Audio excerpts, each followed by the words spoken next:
10x your service design offering with Smapply. Take 20% off any order with This Is HCD 20 off. Let's superpower you and your design team's potential. Sign up at smapply.app. Enjoy the episode from your friends at Smapply, helping support This Is HCD podcast. Hey folks, and welcome back to another episode of This Is HCD. My name is Gerry Scullion and I'm a human-centred service designer based in the beautiful city of Dublin, Ireland. Now today on the show I'm joined by Steven Puri, a fascinating guest who lived in two very different worlds, from producing Oscar-winning effects on blockbusters like Independence Day to raising $20 million in venture capital and running multiple startups. Steven has seen the highs and lows of both Hollywood and Silicon Valley. Now, there's three things in this conversation that I think you're going to resonate with. The first thing is the shift from the hustle culture of Hollywood to the intentional design. Steven is brutally honest about how unsustainable the industry grind was and how he redesigned his life around clarity and purpose. Now, the second thing is redefining productivity. He makes powerful case studies for measuring impact by outcomes, not by hours under fluorescent lights, something many of us will resonate with. And the third thing is the role of well-being practices like yoga, not as a lifestyle accessory, but as a survival tool that helped him through failure, burnout, and rebuilding. If you're questioning your own definition of productivity or what successes really look like, you're going to love this one. Please don't forget to subscribe to This Is HCD. It helps those beautiful algorithms. Just by something simple as liking this and sharing it really helps other people find the podcast. It helps us grow, find new audiences, and ultimately it helps try and make a difference in the world. I know you're going to enjoy this one, so let's jump straight in.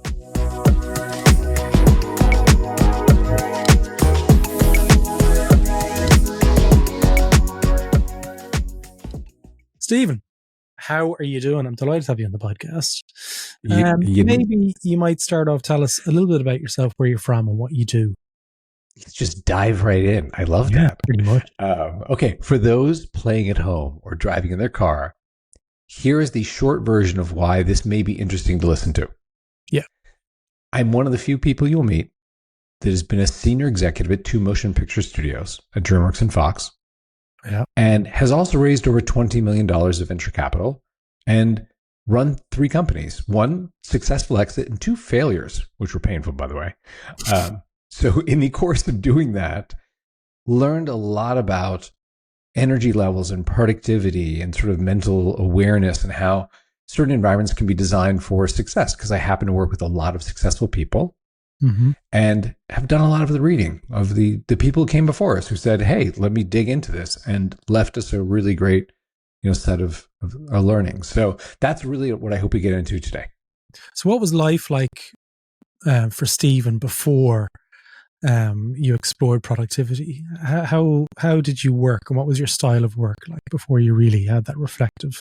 Well, I'll tell you, a lot of it was, I want to say unconsidered, in that, oh, well, this is the pattern of the people around me, therefore I shall match it. Yeah. So when I got out of college, university too, yes, I was in Los Angeles. I went to the University of Southern California, which even though I had a background in engineering, my parents were both engineers at IBM. So I was a little junior software engineer who went to school, and a lot of my friends were in cinema TV. So when I fell into that world of, filmmakers and computers were doing film and stuff, right?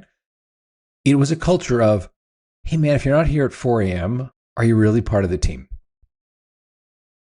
Okay, so I'm 20, 21, 22 years old. I'm like, this is how it works. And there was not a lot of, let me study energy and patterns and mental awareness. And there was no Huberman podcast, and things like that.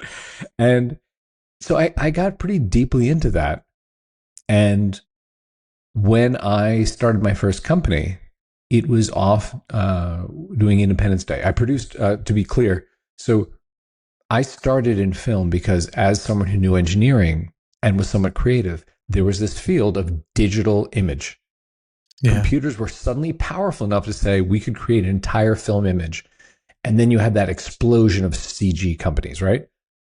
I happened to produce the digital effects or the digital titles and stuff for a number of movies. So I got to work with Jim Cameron on True Lies, David Fincher on Seven. I did Braveheart and Immortal Beloved with Mel. worked with Woody Allen, Jim Jarmusch, and Johnny Depp and Dead Man, a bunch of stuff, right? But when I went on Independence Day and produced the digital effects, we happened to win the Academy Award for the visual effects in that movie, which is a group achievement. There are 1,000 people who are really responsible for that. I'm just one of them. But a rising tide lifts all boats. So I started my first company because the director and producer and writer of Independence Day and I got along really well. We're like, let's do a company together to do these digital things, right? So that was my first company I started. We raised about 15 million in venture, and it was my first exit. Now, I definitely had looked at what I'd seen and matched that, which is, we have to have this certain kind of hustle culture. People are here late at night. We're ordering pizzas at midnight. We know the only place, in Santa Monica that delivered pizzas at 1 a.m. Like, is that sort of culture, right? So I would say it's not intentional design. It's designed by just pattern matching that which was around. Later in my film days, as a development executive, I started to see patterns in who was burning out, who was going to the wayside, screw this. This is way too much for way too little return. And then when I went back into tech, I think around Die Hard 5, Wolverine, the Wolverine sequel, that was when I was at Fox running those franchises. And I was like, these are terrible movies. This is not what I want to wake up, be doing when I'm 40, 50 years old. And the only other thing I knew how to do was engineering. So I went full circle from engineering into film back into engineering and applied a lot of those lessons. So let's come back to that question around the ways of working. So you left university. It sounds like pretty much how I imagine American culture, especially American movie culture, to be, where, as you said, it was the hustle culture of, up early, American Psycho, Christian Bale. Wow. I think American Psycho is set in Manhattan in finance, but okay, we'll go with it. High flying, kind of up early, working out, sharing, rails of cocaine for breakfast. I mean, you get it. We all did that, right? I know it's like having a private driver and all of that kind of stuff. We're working really very, very hard, very long hours. And that probably speaks to a lot more around the American culture of you don't get as many holiday days as you do in Europe and so forth. Yeah. But generally speaking, when you were in your early 20s or mid 20s, the people that you looked up to at that stage, they might have lived through that for 20 or 30 years. What were you seeing in people that you might have respected and worked with who were in seniority within those companies? Were they living happy, fulfilled lives? Or were they really rich and pretty miserable? And what did that look like? Sort of the future I can't imagine that you have an idea what the answer is, but let me just spring it upon you, right? Yeah. I saw a couple of things. I saw the people who were burned out and left. I saw people who still believed there was a brass ring right above them and were hustling into their 30s, 40s, and sometimes 50s, right?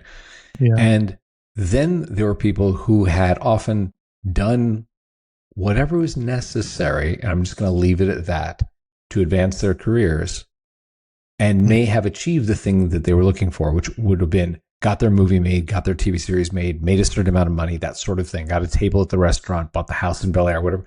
And usually at that point in their life, we're really struggling with having children, trying to reconcile what they had done, how many of those families were divorced. I saw the repercussions of that kind of mentality play out once you're actually not a solo operator, but you have maybe a husband or a wife, and then you have kids.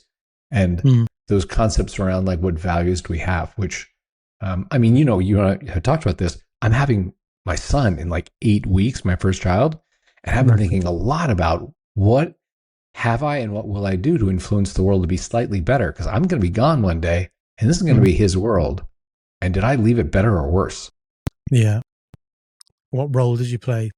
I mean, let's go back to that transition period of where you were in the hustle culture and you exited. You were reflecting and you were kind of projecting yourself into the future, saying, if I maintain this kind of cadence, I maintain this lifestyle, I maintain this working style as well, it probably doesn't lend itself to what you're hoping to achieve with your life. Is that fair? When I went out of film development back into tech, that turn, I guess not even like career focus. It's more about you were planning your life. Like you were seeing that there was a shift required in the way you were living, and things had to change. Yeah. Okay. So I think what you're probing at is that period of time. And let me tell you, there are a couple things that influenced how I designed that next era of my life. Right. Exactly. So at Fox, I'm not going to name names, but please do. But Fox was a News Corp company, and style comes from the top. Right. Period. Okay. So there were a number of movies on my slate as a senior executive there, as a vice president. You know, there are basically the way the studios are set up is you have like a chairperson, and they're coordinating all the departments and they're green lighting movies, right? And then just beneath them, you have usually 6 to 8 vice presidents of different flavors: senior vice president, executive vice president, vice president, right? Yeah. And the studio slate is divided among them. So you are an advocate for your portion of the studio slate. So if let's say there are 400 projects in development, books the studio has bought to make into movies, video games, scripts, pitches, and there are 8 vice presidents. That means each one is basically responsible for 50 of these projects. Yeah. Right? So you're the advocate for those. Some of those are ones that you buy where you're like, hey man, I bought this Scullion project. It's a biopic about this guy. And some of them are, hey, I got the Lego rights. You know what I mean? And you are the advocate to say, this is why we should make this movie. So I had a moment at Fox where I was like, wow, the original projects, when the guy who was the chairman of Fox Films Entertainment recruited me, he was super clear. He's like, I will buy you out of DreamWorks. I will double your salary. I will give you the Wolverine. I'll give you the Die Hard franchise. You probably grew up watching Die Hard. Do you want to be the guy making the next Die Hard movie? Sounded pretty cool. He's like, we have a lot of money. We have Avatar money around. So I will give you a checkbook to go buy projects from the writers that won't work here. But you have relationships with them from DreamWorks, because DreamWorks was a writer-friendly studio. It was the only studio run by a filmmaker. And that was amazing working for Steven and Stacy, you know? So he was like, come here and bring over, you know, Alex Kurtz and Bob Orsi, bring over Damon Lindelof, bring over, you know, Billy Ray and Chris McQuarrie, and like these amazing, amazing writers. So I had a bunch of these on my slate. The only one that he cared about was Die Hard 5. He's like, I could give him updates on like, oh man, I've got Chris McQuarrie doing this, and he'd be like, like you're reading a list of dirty underwear that need to go to the laundry. And at the end of it, he'd be like, So how's Die Hard 5? And I realized that movie, even though the script was terrible, written by a guy who was later kicked out of the Writers Guild for plagiarism, that was just a studio franchise that was going to get made. And it's called show business. It's not called show art. Yeah. So that was a real crisis for me of like, wow, I got this amazing job that's, you know, a lot of people envy, but I'm just the guy sitting in the chair. There'll be someone else here in 2 years. There was someone here 2 years ago. Someone else would be making Die Hard 19, and it really doesn't matter. It's sausage, right? Yeah. Around the same time, yoga came into my life. I was in India, discovered yoga. There was something about that melding of the spiritual and the physical that definitely affected me. Okay. And I had tried it a couple years earlier. My girlfriend was the director of marketing for a chain called Yoga Works, and she had given me like a free class card, like 8 or 10 classes. She'd give me a yoga mat. I tried it. I was like, I don't get it. And like 2 years later, I tried it. I was like, oh, now suddenly I understand the gift she was trying to give me, and I just wasn't ready. Right? What shifted there? Because I've tried yoga and it didn't resonate with me, and I haven't tried it since. But what shifted for you in those 2 years? Well, this is the thing is I know the effect it had on me, as opposed to I can't pinpoint like, well, because this had spiritually changed me, I was ready for it. But I knew that the clarity that came from it was something I craved then. But I don't know that when I was in like development, that kind of clarity I valued the same way. Right. And so those pieces of, okay, what I'm doing is basically meaningless. Die Hard 5 will not affect the world in any way. Yoga came to me and I had a clarity of thought. Those things together affected me. And I was like, I think I need to choose something that's more meaningful, that's probably higher risk. You know, doing startups are higher risk. I did 2 startups before a Sukha company that failed. And man, was that coupled with embarrassment, because all my friends in film were watching. They're like, I was one of the first film guys to leave film. Now, obviously, everyone's kind of left film. But when I left, it was like, what are you doing going into technology? Like, you're going to be a geek and sit behind a computer? You could be making films, you know? And when my first company failed, I just wanted to crawl under a rock. I didn't want to bump into friends at the dry cleaners because they'd be like, hey, how's it going? I'm like, Gerry, actually awful. Like, I'm probably going to close my company. I raised $3 million. I think I'm going to lose all my investors' money. Lost $750,000 of my own money. And I was like, this is painful, you know? Yeah. But yoga helped me through that. Every day, that was an hour of just like a cleansing sort of physical practice, which I didn't get from weightlifting. I didn't get from trying to be a runner, which I suck at. I'm just not good at running, you know? I didn't get it from anything else. So let's talk about productivity. Okay, what does it mean and who defines what it means to be productive? I'm going to open this, which is not a beer. For those listening at home, the sound you're going to hear is that is a water, just so that I can speak clearly and answer I've had one of those cans of water before. It's kind of like an anticlimax. Right. Can of water brought to you by the Coors Corporation. I'm kidding. It's not a beer. Or an ale or an IPA or anything fancy. I don't even drink. I hope that the world moves towards this. Work productivity is measured by the effect of your actions as opposed to how long those actions took, where they were performed. So, you know, I'm a big advocate for a flexible work environment. So I really think productivity needs to be about how do you walk into a staff meeting or onto a staff Zoom and say, hey, man, I had a thought. And everyone on that goes, wow, that kind of changes the trajectory of our company. We should do, you know, what Gerry said, like right now, like this is a great idea. That to me is productivity as opposed to, hey, man, we're all under the same fluorescent lights for 10 hours a day, 5 days a week. Like, great, right? We're being productive. We're all here. I don't think that that's necessarily a correlation. Okay. It's funny that I'm speaking to you today because I was only speaking to one of my friends earlier on today where I feel like I'm in a productivity lull over the last. Why do you feel that way? What tells you that? Well, I tell myself that, okay, because I hold myself to such a high standard. Like most people will say, my God, he produces an awful lot of stuff. Some other people might say he produces a load of crap. But anyway, that's a whole other conversation. But I feel like I'm not producing or getting stuff done at my typical cadence. Okay. Old Gerry would have been whipping me, kind of like, you know, new Gerry post 10 years of therapy and support and openness. I'm like, okay, well, I'm just not very productive at the moment. I know that I'm gonna come through this and I'll be back again. You did, I think, score 35 on that busy idiot scale, right? Oh yes, true. Yeah. I mean, I am possibly wasting a little energy there. Just, you know, I don't want to be your school marm, but there is, Joff Outlaw and Brad Marshall from a previous episode earlier this year. That was a great episode. Yeah, they're great. Like both of them are really fantastic, and it's a great book. But if you haven't listened to that, go back and listen to it, folks. Busy Idiots brought to you by calling them out, you know. But generally speaking, in your world as a productivity kind of expert, if you want, because we're going to talk about the Sukha in a minute. I've used it and I've enjoyed it as well. I want to understand. I'm very grateful to hear that. No, I'll definitely come to that in a minute.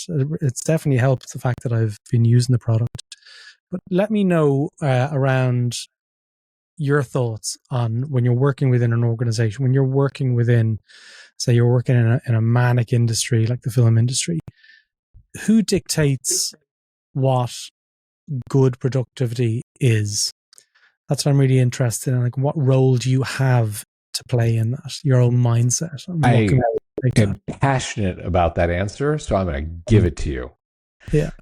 I believe strongly, I have a really strong thesis that we all have something great inside. And the question of this lifetime is, are you going to get it out or not? So leaders, great leaders, are the ones that bring the right people into the organization. Like, hey man, Gerry, we're here. We're going to invent cold fusion. We're going to cure cancer. We're going to write the best romantic comedies. We're going to, whatever that thing is, the leader expresses, here's our mission. And here's how we treat each other. Here's the culture. Here's how our values are expressed through action. This is how you're going to treat your colleagues. You're going to treat our customers. You're going to treat our competitors, right? So if you bring the right people into that organization, when they go, yeah, man, mission, I'm in. I absolutely want to cure cancer. I'll work day and night on that, right? My dad died of lung cancer. I'm in. And yes, this is your values align with mine. Then you as a leader, your job is to give people the conditions so that great thing inside comes out. You lead the lab with the guy who goes, I figured out why the DNA is doing this, or I have a new twist on a romantic comedy, or this is the most amazing recipe. We should box this and sell it across the world, or whatever that thing is. Like that, I think fundamentally is you set the conditions in which your people can do the great thing which they're capable. So I think that's a really important part of, I think that comes from leadership, right? It's finding the right people, expressing what you're doing to attract the right people and going, here are the conditions for you to go do that thing. Yeah. And also if you're looking for a new role, you can look at the leaders and see how they're performing and what their productivity is like. Can I share a little story about an experience that I had years and years ago about a close call that I had? It was with as long as you were clothed in the story, yes. It was a big consultancy, begins with B and ends in G. And I was interviewing for them, BCG. And we were... Well, it's not, Bain. I don't want to get sued. I can't name them BCG. Anyway, and the first couple of interviews were cool. It was very chill. And, it came around to signing a contract. And I looked at the partner who was bringing me in. And I was like, first of all, why are they calling meetings at 7:30 in the morning? Okay, right? I was like, okay, maybe they're being really accommodating because they know that I've got another gig and I have to be in for 9 o'clock. And I was like, okay, cool. But I noticed that the partner was, looking a little bit more tired the third interview. And I said to him, just before I sign, I want to know what time you got home at last night from work. And there was silence and they looked around at each other and go, why? Why do you want to know? And I go, because I just want to try and understand really what it was like, what it is like this week in the office. I said, well, I got home at 11:30 last night. And I says, well, I know you live an hour from here.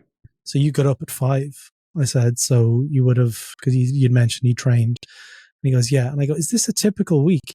Or is this like an exception? These are good questions, Gerry. Yeah. Okay.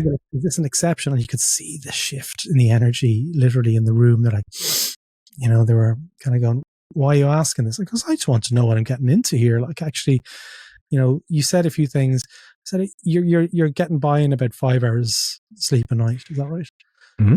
And he was like, yeah, pretty much. Like I'll be in the office till maybe 10 o'clock. And I said, you've got kids. I said, so you don't get to see them. So I was playing out my own kind of like existence. Like I knew I have kids. Good questions. So I was like, actually, do you know what? I'm going to put a pause on this. If the contract is so important, I said, let me come back to you in a couple of days. And I walked out on the contract and I said, look, I just don't think this is the right fit for me.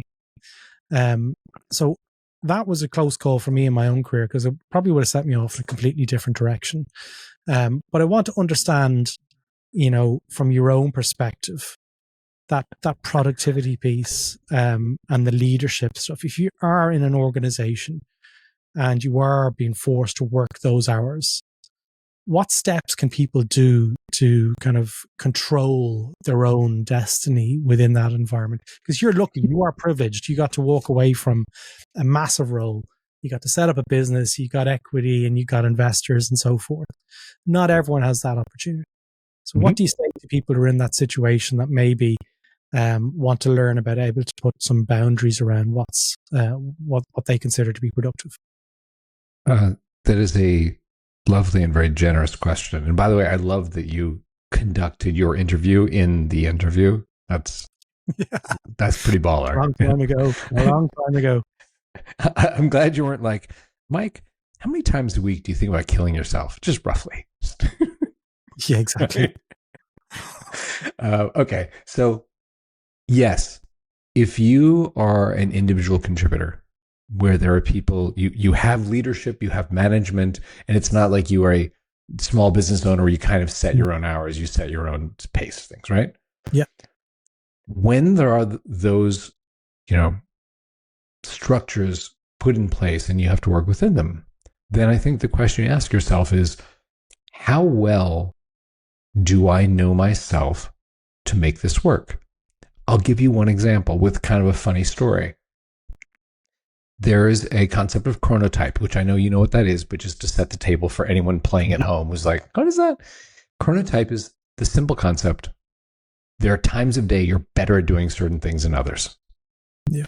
And I'll give you the first time I saw this in actual practice, which was there's a screenwriter, Ron Bass, who's in the $1 Million Club, right?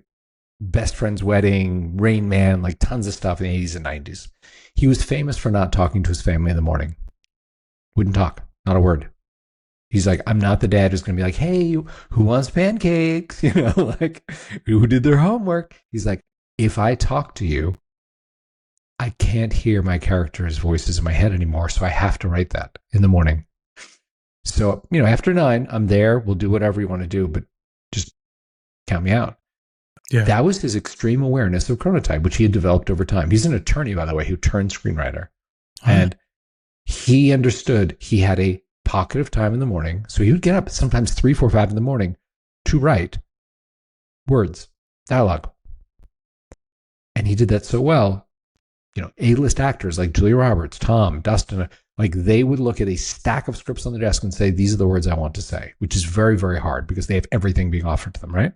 So he was that good at it, but he knew in the afternoon he could do collaborative stuff like, Gerry, let's figure out the third act. It's not working right. Let's brainstorm some ideas, right? Or do studio notes or things like that. So that concept of chronotype is one thing that you can come to understand about yourself. Cost nothing. You don't need anybody's app, book, master class. You can simply say, you know what? I know that these are the hours in which I'm going to be working. And there are times when I'm going to be better at returning emails and putting in my expense report and things, returning my Slacks or my Teams messages. And there are other times when I have to do the deep work that turns heads in the staff meeting when people are like, yeah, what Gerry said, we should do that like right now, right? That's the work that advances your career. No one gets a medal for returning emails, right? Inbox 0, thanks. So that is one concept. You can do it with a pencil and piece of paper. Just log for a week or two, morning and afternoon. Like, what did you work on? Not minute by minute. Like 8 to 11, I worked on blog posts, or 3 to 5, I coded. Right? And how did you feel? When you look at that after 5 to 10 days, you'll see the patterns. And you'll go, man, I should always be coding in the morning. I'm more clear. Whereas I should be doing, this sort of shallow work, as Cal Newport would say, right after lunch. I'm always kind of in a carbo haze and I can do low quality kind of, easy things then. So that is one way to start to manage your day. Say, if this is the expectation of how I'm working, then how do you apportion that? Now, there is the concept of flow states, which I don't know if I've heard an episode. Have you done a full episode on flow states? Because I don't know if I've heard it. Not really. We've touched on it. Okay. So maybe let's talk about that for a moment, because this is a really big component of deep work, as Cal would say, which is, and again, just to set the table for those driving who are like, I've heard about it, but what is it exactly? Because people call it being in the zone. People call it the genius zone, like lots of things, right? Yeah. Hungarian-American psychologist Mihai Csikszentmihalyi had a thesis. He's like, high performers in these disparate fields seem to describe the concentrated states they get into in very similar ways. The states where they do the work that makes them famous, whether it is Michael Jordan playing basketball, Picasso painting Guernica, some guy inventing whatever, I want to understand that. So like Prometheus, he wanted to go up, find fire on Mount Olympus, bring it down to the rest of us. At the end of his exploration, he wrote a book called Flow. Yeah. It is the seminal work on this. It is why it's called a flow state. And he said, I think this is the most beautiful metaphor I can use from what I found, which is we're all on the water paddling forward. But if you align your boat with the current, it carries you, it magnifies your efforts. And that's what it seems like these people know how to do, to get into a state where the river carries you forward. Okay. And it is an amazing work. And now we get to benefit from standing on his shoulders and a lot of other people who have built upon this, like, Stephen Kotler's of the world and, Near and all these people, right? So now that we've set the table a bit, why is that important? Yeah. Because if you are an individual contributor, maybe you're a graphic designer, maybe you're a copywriter, maybe you're an engineer, software engineer or something, or hardware engineer. And there is a portion of your career advancement that is doing that deep work that causes people to turn heads and go, oh my God, you're the one who wrote that research paper on so-and-so, right? Yeah. And Mihai laid out very clear conditions precedent to help you get into that state. A lot of, the platform I built is built on his book. Say, oh, here's stuff that helps you get into that. It does take you 15 to 23 minutes, research shows, to drop in when you start to say, I'm going to do this. You don't just sit down, you're in a flow state. And if you get interrupted, it takes you another 15 to 23 minutes to get back into that place where the world falls away, time falls away, distractions, you're just in it, doing great work, right? Yeah. So if you can find those periods in your day when you actually block your calendar for a meeting with yourself, yeah, that's great. Because if your calendar is every hour on the hour, some 30-minute Zoom or, Teams meeting or Google Meet, you're never going to get into flow. You're going to be meeting, shallow work, meeting, shallow work, meeting, shallow work, and your career will go sideways and you'll be frustrated because you're not doing anything meaningful. So these are just two ideas of understanding your chronotype and saying, okay, if I want to do the great work that advances me, that advances my team, let me find that block of an hour or two each day and just keep it sacred. The conditions, I'd love to know about your own conditions for enabling the flow state. It's different for everybody. So we can't lift and shift what Stephen is talking about here and apply it. Maybe you can, but in my scenario, it might be a little bit different. But let's talk about enabling the conditions. It's not about rose, petals on the ground and candles here for anyone who's listening. I'd love to understand what your conditions are to enter the flow state, to become more productive. Let me give you two to begin with, and there are a number of conditions precedent, but these are both ones that have interesting sort of stories behind them, right? Yeah. And also, how do you find that out? How do you find your conditions? Well, largely through determination, experimentation. If you start by saying, I'm going to take this time tomorrow, it has to be an hour or two. It's not 15-minute chunks, right? Yeah. In that time, I have a task I'm going to do. Let me see what I can do to create the conditions to be in flow. So actually, let me preface this with some things that Mihai wrote. Mihai said, it seems that even for these high performers that do amazing things, a couple things have to be true. They have to believe the thing they're doing is meaningful. It's not stapling papers or shuffling stuff around or returning random emails. It has to be like, no, this is actually, if I do this right, this is going to affect something somewhere, right? Yeah. He said, you have to have skills that apply. So it is not Michael Jordan painting. It's not Picasso trying to throw a basketball. And if you're doing something where your skills apply, it has to be challenging. So to extend that metaphor, it's not Michael Jordan playing an exhibition game at his kid's high school. You know what I mean? You're not in flow. Flow is Michael in the NBA. Flow is Picasso standing back from Guernica and going, is this what I had in my head? Is this what I'm trying to do? And he said, you also need to have some feedback. It's very hard to be in flow if you just feel like you're pouring energy into a black box with no idea if it's good or bad.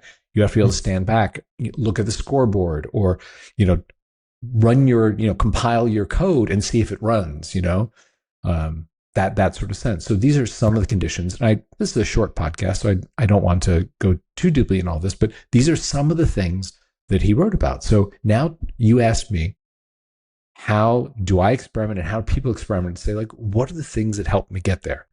Sure. One thing a lot of people have researched is music. And it speaks to exactly what you said, where it's like, you know what? I found my own path. I may not be the mainstream. I discovered this as we were building, the Sukha app, which is a flow state app, straight up. I don't usually call it that because flow state, some people don't know what it is. I call it a focus app. It is founded on the principles of flow, right?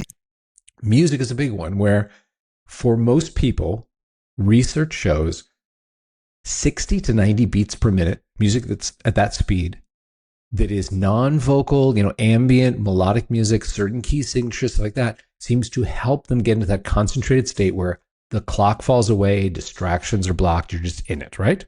Yeah. So I happen to have a bunch of friends who are film composers with time on their hands, right? Yeah.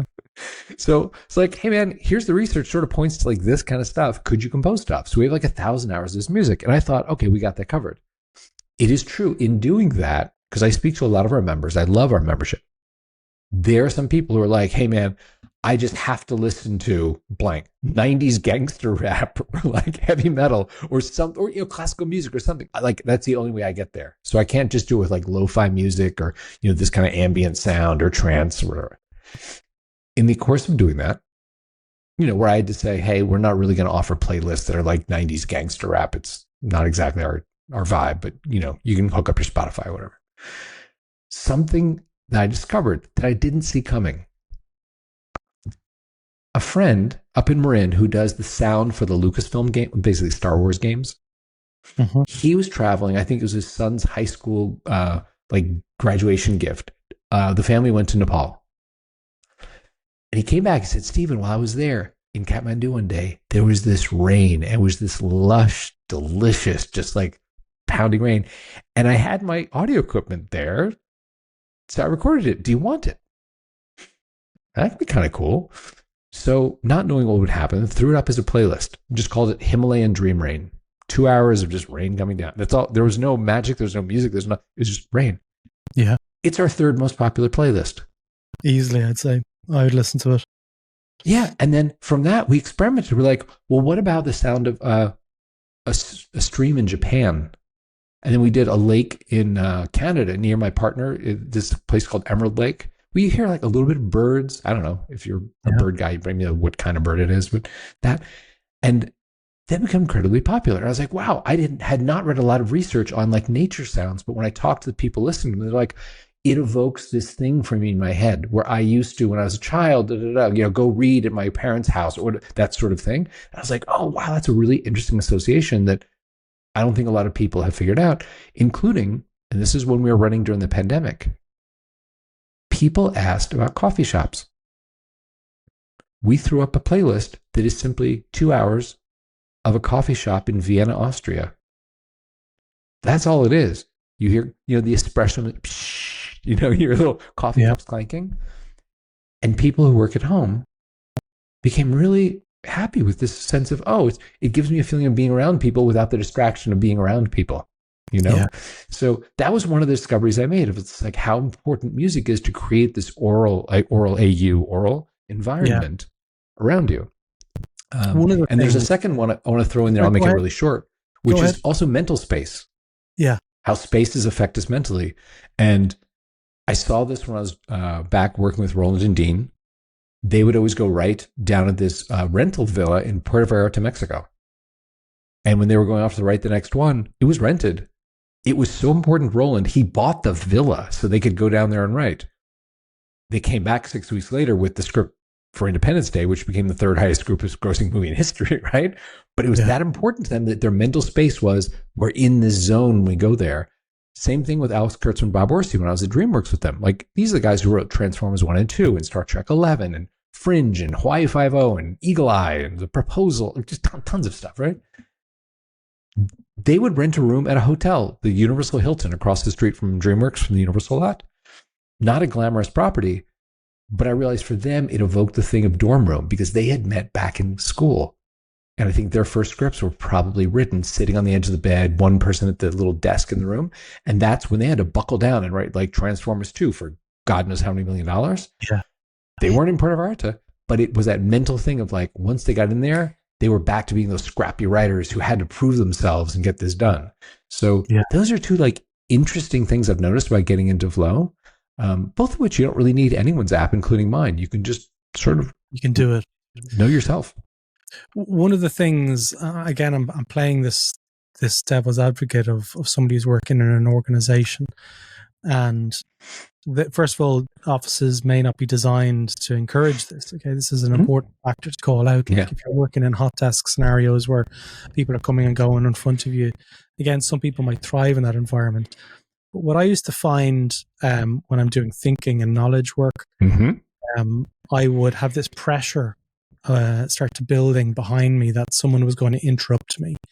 It was in an uncontrolled environment. and I had But you have headphones. Aren't headphones a great way to tell people don't talk to me? I know it's more of a social cue. And then Luke, who I used to work with in Australia as well, had this idea of putting a little red flag up on his computer.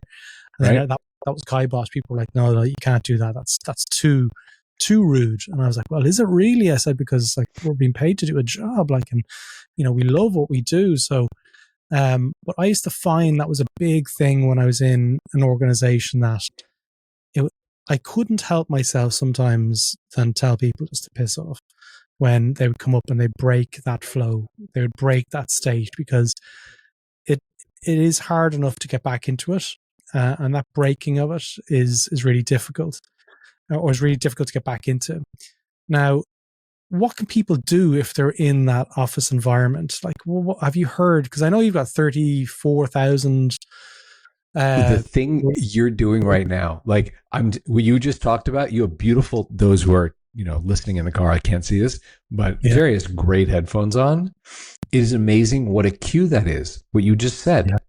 Like, that is a great way to just be like, you know what, I'm inside my head right now doing the things that I'm doing. They're not like at a whiteboard with 10 people shouting out ideas. That's a different thing without headphones. So it is the most obvious cue to do that.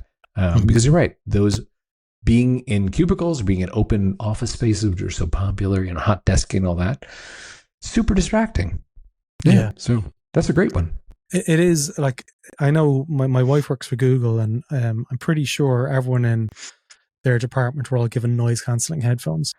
Right? I was like, well, that's great, but why don't they just design an office that allows for the different ways of working or different styles? Oh, you radical thinker, you. What are you seeing out there with organizations that, because we're not talking about stuff that is not in the mainstream. Like, a lot of people will know this stuff, but yet it still feels like organizations don't want to hear this stuff. They don't want to enable more, which is crazy when you think about it, because the productivity and the benefits are there. Why aren't organizations jumping into this and creating more offices that allow for cocooned working and cocooned thinking? Like, what's holding this back? Okay, so there are a couple of pieces to that answer. One piece is, yes, LLMs, which people generally conflate with AI in general. They just call LLMs AI, right? But large language models are simply Google autocomplete on steroids. That's what they are. They're just simply saying, hey, can I guess what the next word or idea is you're going to want? The same way, Google autocomplete is like, oh, you're typing this word. Probably the next character is this, right? Yeah. So the jobs that do rely upon that kind of like rote pattern matching are going to be gone. So that's a large set of the jobs in the job market today, right? So what does that leave? Because as much as people feel like it's magic, this machine is thinking it, the LM is not actually thinking. It is just pattern matching. It's doing probabilistic. Hey, you wrote, the weather outside looks, and it's like, well, 62% chance the next word is rainy. Let me try it out and see if Gerry likes rainy. Oh, he didn't like rainy. I'll try sunny. It's just probability.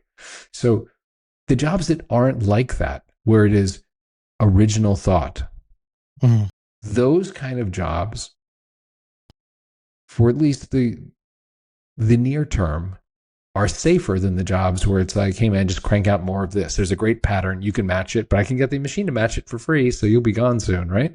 So that said, those kind of jobs, which you refer to the term knowledge work, right? Yeah. Those are ones where to do that kind of knowledge work, you do need time to do it, like a block of time. You can't do it 17 minutes in between Zooms. Yeah. And if you are an IC and you are creating these novel things, your leadership ultimately, if they're decent, and if they're not decent, get to another company, they're going to recognize, wow, the things that really help our company move forward come from these practices. And you can be vocal about them to say, hey guys, you know what I found? That thing we all loved last week, the way I did it was I blocked out an hour in the morning. If you notice, no one can book my calendar 8 to 9 a.m. or whatever time, right? Yeah. Do you want to all try that? Maybe we could try together to produce these great ideas. If we agree like 8 to 9 a.m. or whatever time we agree upon is sacred. So no one's going to book Zooms then. We're not going to Slack each other like, hey, Gerry, can you send me the TPS report right now and get me out of flow? Wait until 9. Yeah. Or if you do Slack me, just assume I won't see it until 9. Yeah. And if ultimately leadership is like, hey, how do we win, as opposed to how do we enforce discipline upon thou, right? Then leadership will recognize that, because that's going to differentiate the companies going forward. Because everyone, by the way, is going to have LLMs at zero cost. It's a commodity business. It'll be like buying electricity. It'll be like buying internet service. It's not like it's going to be an expensive thing. So it kind of levels the playing field for that kind of work. Does that make sense? Yeah, absolutely. I'd love to get your thoughts a little bit more on distractions and notifications. We work in crazy work. For those who haven't heard your episode with busy idiots. I know, yeah. But generally, the cost to breaking that flow state, and generally one of my most common peeves is within notification worlds. There's certain people in my life that like they don't have any restrictions. You know, the importance of childcare and spouses and partners and so forth. Yeah, they tend to be the most common distractors. Okay, so the most important stuff. And I noticed in the Sukha, like one of the things that you can do is when you're about to try and get into that flow state, you scan a QR code and it kills the notifications on your phone until you've completed your task. And I love it. If people don't have the Sukha app, what advice do you have to them on being able to manage those different priorities of notifications? What's important, what's not important? Oh, Gerry, that is like throwing a slow ball right down across the home plate. Like, I couldn't wait to hit this ball, right? You were speaking to my heart. Sorry? Yeah. I want to hear it. I'm dying. So I'm going to be on my soapbox for a moment. Anyone at home was like, dude, this guy is so passionate. Like, he needs to like have a beer. Yes, this is that part of the podcast. So just like dig in. Like Mihai had a very strong thesis about, hey man, these high performers have this way of doing this thing. I'm going to find out what it is. I have a very strong thesis, which is, we have this great thing inside us. And how do we unlock it? Or how do our leadership give us the conditions to unlock it, right? So here's the deal. The $1 trillion companies, their business model is steal your life, period, full stop. And they are not embarrassed about it anymore. This is not like 5-10 years ago. It is in their S1s, it's in their quarterly reports. They are very clear going, hey man, the more people's lives we can steal, the better our performance will be for our shareholders. So it is our responsibility to the shareholders, to the stakeholders, to steal everyone's life all the time. And guess what? When you're a $1 trillion company, you have the money to hire the best behavioral psychologists and put them on staff, the best UI UX designers, the best engineers, with the sole goal of saying, steal more. And they're really, really, really good. Yeah. So on that tug of war for your life, on one side, there are $1 trillion companies with the smartest people. On the other side of that rope is you. Yeah. How is that fair? Because I don't think you or I or anyone listening wants to be that old girl or guy on the sofa that's still scrolling and double tapping, being like, well, I could have been somebody. I had that idea. I could have written that book.